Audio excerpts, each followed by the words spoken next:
Hosted by you/good surprise gone bad.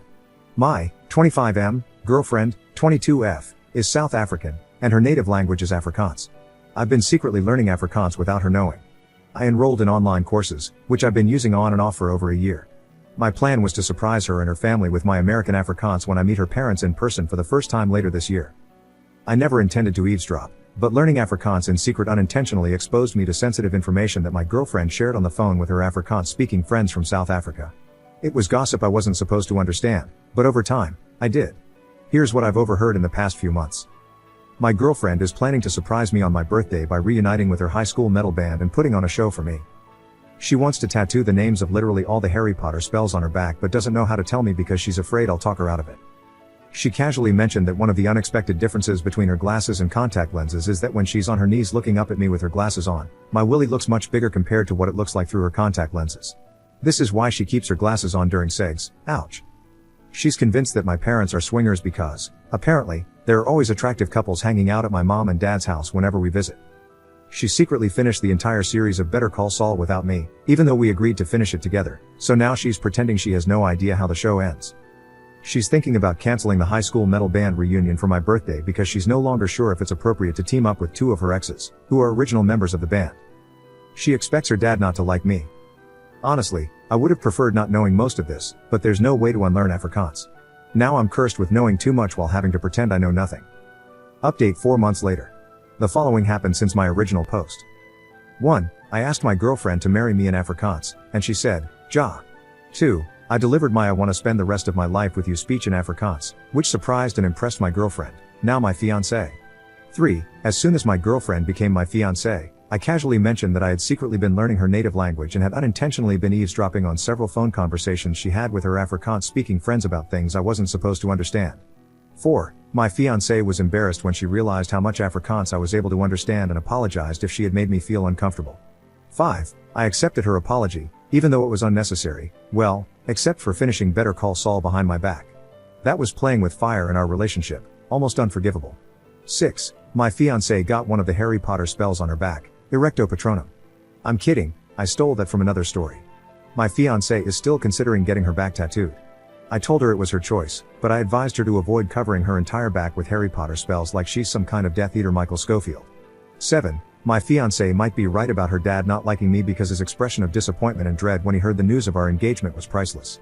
That said, I'll win him over, though, even if it kills him. Jokes. 8. My fiancé fully believes my parents are swingers based on the different couples she's occasionally observed coming and going whenever we visited my mom and dad. She wants us to investigate because, for some reason, it's fun for her to imagine me being the son of parents whose sex life is far kinkier than mine. I'm not interested in opening that door because I don't want to know what goes on in my mom and dad's bedroom. However, something tells me my fiancé will not rest until she has all the answers. 9. I made it clear to my fiancé that I had no problem with her reuniting with her high school band to perform at my birthday, unless it was uncomfortable for her that her exes were part of the band. My fiancé ultimately decided to cancel the band because of behind-the-scenes drama. The drummer, who was one of the exes, had apparently gained a lot of weight after high school and lost all confidence to perform in the band.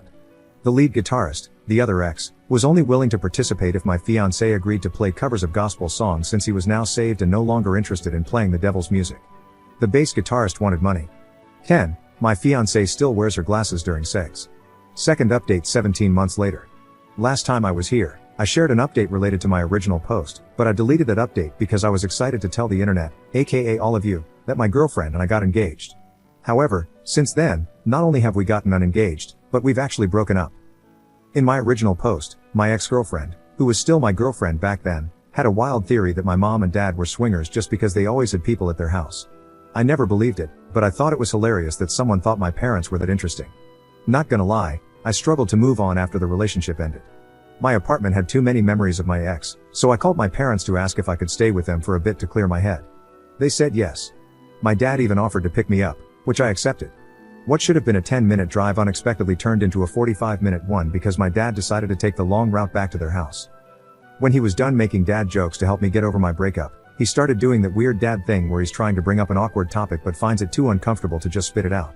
Instead, he ends up saying a bunch of words only he understands. I had to interrupt him and basically beg him to make sense.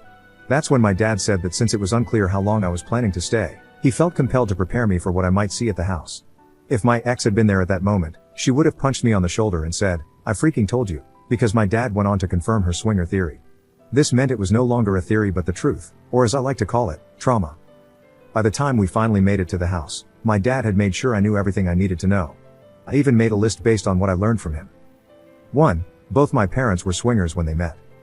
2. Swinging was not something they wanted to do while raising kids, so it was off limits when they became parents. 3. To see if they still got it, my parents returned to swinging once they had the house to themselves again. Spoiler alert, they still got it. 4. Hosting swinger parties became something they did frequently, usually with themes.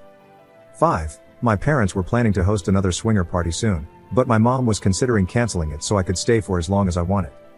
6. If they canceled, it would be the first swinger party they called off since COVID.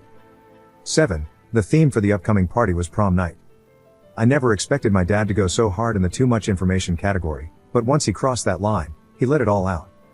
I stayed with my parents for a total of 2 days before it became abundantly clear that while knowledge might be power for some people, for me, knowledge was punishment.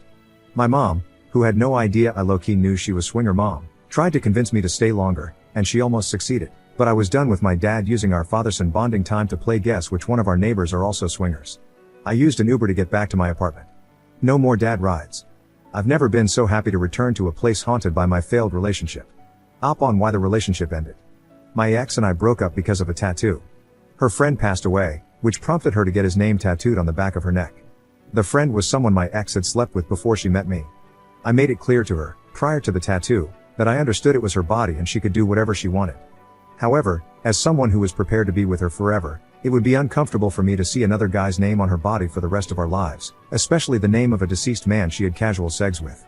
My ex got the tattoo anyway. The tattoo was small and barely visible, that was her defense. But I knew it was there, and that was enough. It was also very visible during intimacy, sorry for the TMI. We argued about the tattoo until we eventually said enough hurtful things that could never be unsaid. Clearly, the tattoo was worth losing me because it's still there, and I'm not.